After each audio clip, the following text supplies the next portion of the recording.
Report on a journey to the western states of North America and a stay of several years along the Missouri during the years 1824 to 1827 by Gottfried Duden. Sixth letter, Washington and Pennsylvania, 20 September 1824, Part 3, Number 10.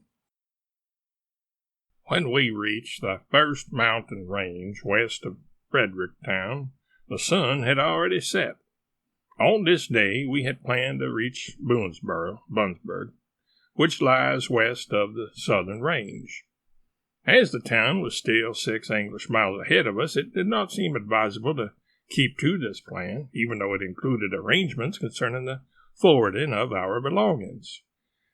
We were just on the point of stopping at the last inn before the range when our conversation was suddenly interrupted by a stranger who welcomed us in a friendly manner in the German language. He pointed behind himself, saying that his son was following with his wagon, that he was from Bunsburg and of German parentage, and that he was glad to meet immigrants from Germany, which he considered us to be. The dialect, the words themselves, and the features of the man made such a good impression on us that we accepted with pleasure his invitation to drive on with him. The ridge was covered with trees to the very top. The road seemed good, and a certain amount of moonlight increased the effect of the brightly sparkling stars. For a short time we drove through open country. Not until we reached the foot of the mountains did the forest begin, and here we were soon surrounded by the glow of myriads of fireflies, which made the light of moon and stars quite dispensable. At the same time, a kind of cicada locust buzzed so noisily that for more than an hour we could talk to one another only by raising our voices. From time to time the general noises were drowned out by the howling of panthers, wolves, and foxes, and by the crying of many kinds of nocturnal birds.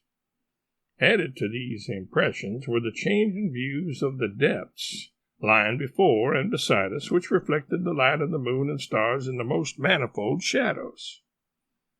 Such a forest night was needed to make us realize fully that we were breathing the air of a distant continent thousands of miles away from home.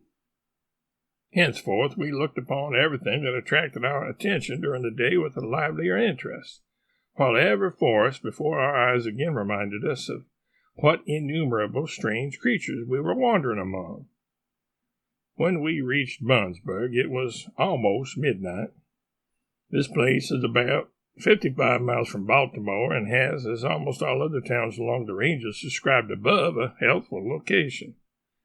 The heat is not so continuous there as on Chesapeake Bay. Melons, therefore, do not thrive especially well, but the immigrants from Middle Europe find it more to their liking. There are many Germans there, and as we stopped there for 2 days in order to wait for our trunks, we had the opportunity to meet several of them. To be sure, they all declared that they were born in America, but they did not seem to be ashamed of their European ancestry. They were mostly Lutherans. Their pastor was obliged to preach alternately in English and in German. The town is not large but lively because of the highway to the Ohio, and everything proclaims prosperity and cheerfulness. It is surrounded by pleasant orchards and vegetable gardens which, together with the small woods between the cultivated fields, make a charming picture. From Bunsburg we went through Hagerstown, which is comparable to Fredericktown in prosperity, through the second mountain range, the northern mountains, and on the third day after our departure from Bunsburg we reached the town of Hancock. It has a beautiful site on the Potomac, which is famous for its picturesque banks. Before Bunsburg, we had to stop once in the small town of Newmarket in order to repair the wagon. Shortly before we arrived at Hancock, the front iron axle broke. It was not the fault of the roads, but the poor quality of the iron, which, because of our baggage, was put to a severe test. By means of several poles and ropes which cooperative passers-by helped us to fasten, we reached the town.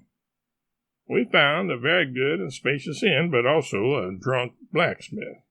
However, his helper, a vigorous Negro, knew enough about the trade to satisfy us in a short time. As we continued our journey, we came to large chestnut forests. The nuts were not ripe yet, but had a pleasant taste. From time to time, partridges with flocks of their young crossed the highway with such calmness that we at first took them for domestic fowl. Near the city of Cumberland, we came to the Potomac for the second time, and on the following day we arrived at the third mountain range, namely the first main chain or the Alleghanies in a narrower sense. Not far from the highest point of the road, we came to a house where the previous night a large bear had stolen an approximately 200-pound hog out of the barn. The imprints of the paws of the beast of prey were still visible on the ground. Beautiful forests covered the entire ridge, and the mild, sunny weather, together with the excellent highway, made the journey extremely pleasant. Beyond the Allegheny Mountains, we found a friendly resting place for the night in the small town of Smithfield on the Youghiogheny River. I repeat that the inns on the way from Baltimore to Wheeling surprised me very much with their cleanliness and elegance. Costly carpets are common, even though the floors themselves, as a rule, are laid with much more care than in Germany. The piazzas, verandas along the sides of the houses, which are seen frequently here, add much to the charm and comfort of the buildings. I was in several inns where high-ceilinged dining rooms opened on the verandas, offering the most delightful views. Such things are taken into consideration in the selection of the site and the direction that the building is to face. Besides good food, there is such good organization in the care of a guest's luggage that it is almost impossible to complain about anything. In every inn, for instance, there is a special room called the bar room. The bar room is partitioned off to provide space for the sale of liquor and for the storing of baggage under the constant supervision of a waiter, who is called the barkeeper, and whose duties are confined to this. As soon as the guest arrives, the barkeeper takes charge of his baggage, and on his departure it is returned to him together with the bill. The bar is, moreover, the place where the guest arranges for everything concerning his room and board. The keys to the individual guest rooms are hung here. If one wishes to keep one's effects under one's own supervision, one is, of course, free to do so. The highway between Baltimore and Wheeling is traveled more than the principal roads in Germany, and although there are no police officers along the entire way, and no one inquires about passports, which are entirely unknown in the interior of America, there is, nevertheless, nowhere less fear of thieves and robbers than here. The land is open to the good and the bad alike, and because of the character of its topography, it is far easier to escape the prosecution of the law than in Europe. Therefore, it would be amazing if no crimes at all occurred. There are so few cases of robbery and theft in the interior, for the same reason that there are no beggars in evidence. It is more convenient to make a livelihood in another way. The next day we traveled from Smithfield across the Youghiogheny, which winds its way through a deep, narrow valley to the Laurel Hills. Here there are no desolate spots.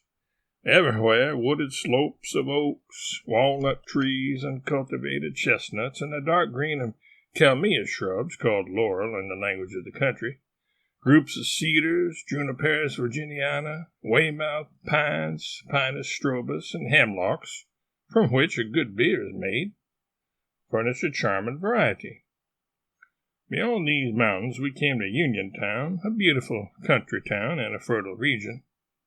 2 days later, by way of Brownsville on the Monongahela, we arrived in Washington, where I dated this letter. Washington is 32 English miles from Wheeling. We have been waiting here for several days for our trunks. We could have traveled at far greater speed. The post-coach mail would have taken us from Baltimore to Wheeling in 3 or 4 days. However, our purpose was to observe the countryside closely and at our leisure.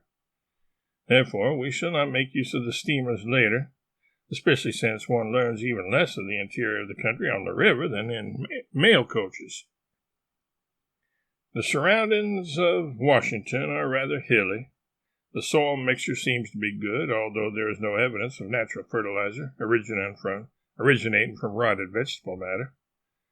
The city has wide streets, good brick buildings, 2 book printing shops, and about 3,600 inhabitants.